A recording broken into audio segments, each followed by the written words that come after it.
ఈరోజు మనం గ్రహాల రుచుల గురించి తెలుసుకుందాం. రవి కారం, చంద్రుడు ఉప్పు, కుజుడు చేదు, బుధుడు షడ్రుచులు, గురుడు తీపి, శుక్రుడు పులుపు, శని వగరు. అలాగే గ్రహాల లోకాల గురించి తెలుసుకుందాం.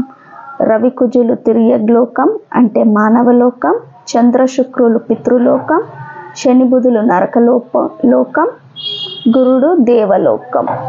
ఇది మీరు చక్కగా నేర్చుకోవాలండి. అంటే ఇప్పుడు మనకి రాశి ఉంటుంది కదా, చంద్రుడు ఏ నక్షత్రంలో ఉన్నాడు, ఆ నక్షత్రాధిపతి ఎవరు అని చూసి ఇప్పుడు చంద్రుడు రవి నక్షత్రంలో కృతిక నక్షత్రంలో ఉన్నారనుకోండి, అప్పుడు ఆ వ్యక్తికి కారం అనేది చాలా ఇష్టంగా ఉంటుందన్నమాట. ఒకవేళ శుక్రుడు నక్షత్రంలో చంద్రుడు ఉన్నారనుకోండి, భరణి నక్షత్రంలో, అప్పుడు ఆ వ్యక్తికి పులుపు అంటే ఇష్టం.